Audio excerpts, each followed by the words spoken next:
Hey guys, and welcome to another Cleveland Moto video where we're going to talk about very price-conscious motorcycles, bikes that are affordable, bikes that you can buy, and maybe buy a piece of history while you're at it.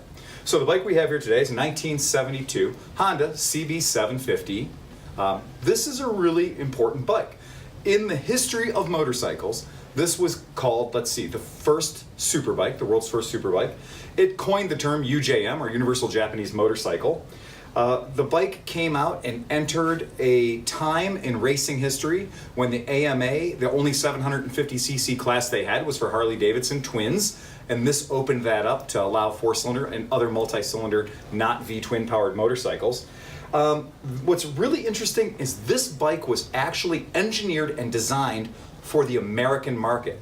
So Hishiro Honda came over and talked to American dealers and asked them what they needed Honda to produce, because they'd had such great success with the smaller bikes, the Honda Dreams and the Honda Cubs, that they were ready to take this United States market on with a great deal of enthusiasm. And these American dealers told that Japanese company what they wanted, and they delivered in spades. So this is a really neat bike.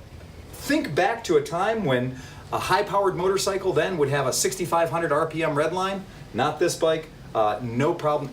8,200, 8,300 RPM, still delivering power at 7,000, 8,000 RPM is where they rate the bike for its maximum horsepower, which is 67 horsepower. And that's nothing to sneeze at either. 67 horsepower at 8,000 RPM. And that's a good number even by today's standards, let alone when we think back to 1969 when this project was launched. This is a really neat idea to bring this out for a market. It is a little on the heavy side, 481 pounds dry.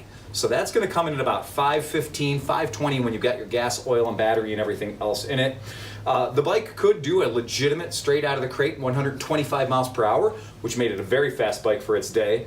Was not particularly frugal. It did get only around 34 miles per gallon, which is kind of what we're seeing today with a high-powered motorcycle. Interesting tidbit is back in the day, in 1972, adjusted for inflation, this motorcycle would have cost you around $10,000. Kind of interesting. We see a sort of parallel between what you can buy today for $10,000 and what you could buy in 1972 for $10,000. It's also a historical vehicle now, so you can run one license plate on it for the next 50 years, and that's kind of neat. It runs 4 carburetors across the row, an inline 4-cylinder motor. It's 2 valves per cylinder. It's a 5-speed gearbox with the traditional 1 down, 4 up pattern that we've grown to know and love. This particular bike, we've upgraded the front brakes. We've gone to a more modern master cylinder. We've replaced all the switch gears so that we're kind of chasing away some of those 40-some-year-old demons or 45-year-old demons. Runs really neat, really fun bike to ride too.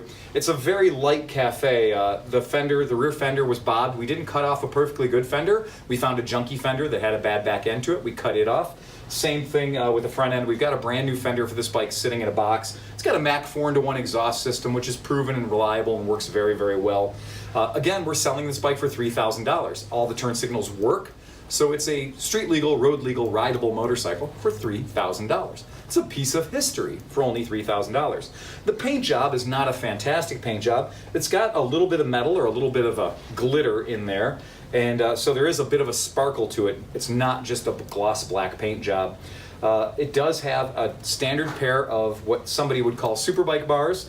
All they've done is they've been flipped to give it the Cafe Racer poor man's clip-ons, so to speak.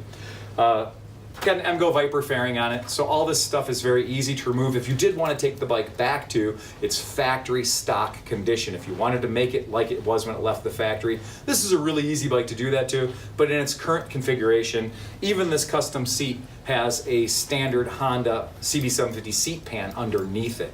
So you can still open and close the seat like you would with a factory stock seat. This is a kickstart available motorcycle, so it does have electric start. It also has kickstart for you too. It's a real neat classic, a really good opportunity for somebody to own that piece of history. $3,000 gets it for you here at Cleveland Moto. You can see our motorcycles by going to www.clevelandmoto.com. That's the easiest way to find us on the internet. And for somebody who still likes to pick up the phone and talk to a human being, it's 216-795-5580, and we'll be happy to answer any questions you have about this or any of our other classic motorcycles. Thanks, and remember to ride fast, take chances.